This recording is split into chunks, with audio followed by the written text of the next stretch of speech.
So, we've all got drawers of Scotch locks, of connectors, of spade connectors. We've got mobile boxes full of various spade connectors. We've got drawers full of male and female connectors. Yeah, we've all got them, haven't we? Hidden away in our stores. We've probably got thousands of them between us, haven't we? Thousands and thousands. Well, anyway, I'm going to show you. I'm going to show you now. Most of you know about these. Most of you know about these. So I'm not trying to teach you how to suck eggs. I'm just bringing these to the people that haven't seen them. So we know about Scotch locks, breaking into a cable, putting a cable next to another one and breaking into it. Yeah, we know about my preferred ones are these little ones, and I'll tell you why. If you're connecting two wires together, you just bung them in the hole, put them together, and these like have a grease, so you snap that together like that, and it has like a little grease inside it that keeps the bare wire, you know. So those I do like those.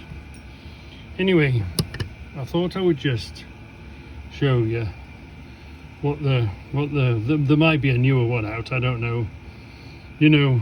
And we've all done snips, all tried to snip a thing, try and strip it with that.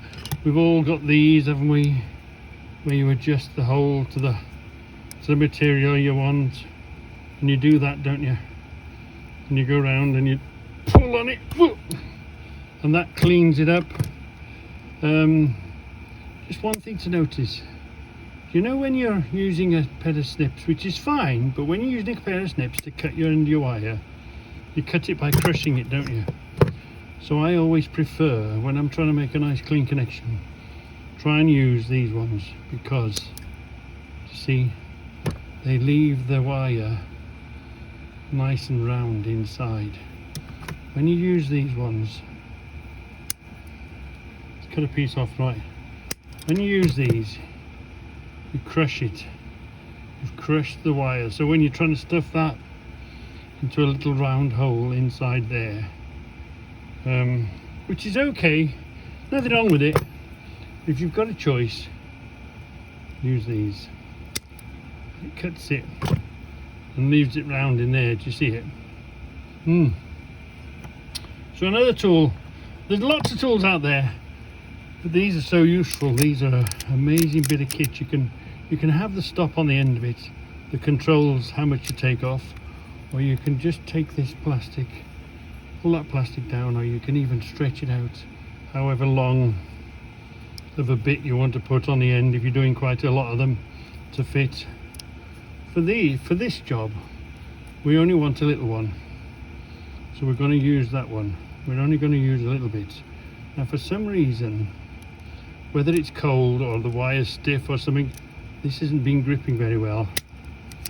But we'll do that. Let's strip that off. Now, you can do it longer.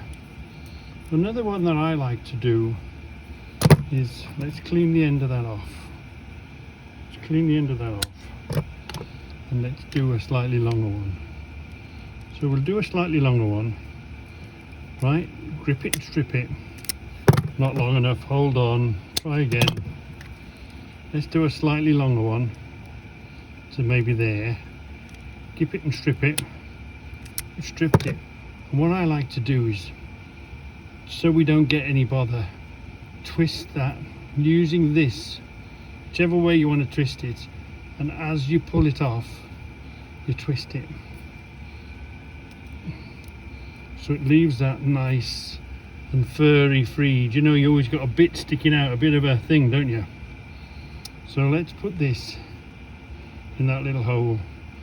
And again, whichever way you've twisted it, which in this case we've twisted it that way, twist this on.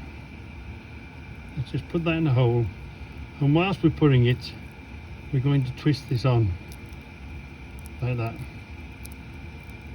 I've messed that up, haven't I? Yeah, I've messed that up. Oh, start again. So once you've snipped the end of it off, you're giving yourself a snip. Give that a bit of a, see that little hairy bit that likes to stick out? Just give it a twist. And then get your connection, whichever way you're going to do. Push it in and twist it the way that you cut it off, so that it goes in. But it's not, doesn't want to today, does it?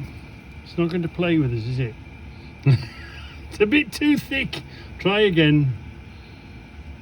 I've only just been doing this. I just fitted it myself. Tell you what, we'll use a thicker wire. We'll start again. What a cock up of a wire stripping video this is. Right, come on. There we are. That's going to do it now. And that's going to go in there. Got a lovely sit in there. And then you see, if it was a red one, I'd put the red one in. Blue one's there and a yellow one's there. So this is a blue one. So these, you've no doubt seen them. Now usually it's quite easy just to crush them with the pliers. If you wanted to, you can just crush them with the pliers. But I find these are so much more reliable. So you sit them in the jaws like that, look, and you clamp down on it, and then you close it to where it should be, and then that makes a really good connection. Do you see how it grips it properly and squashes it properly with the end of that jaw there? It's a ratchet one, so you can't sort of half squeeze it.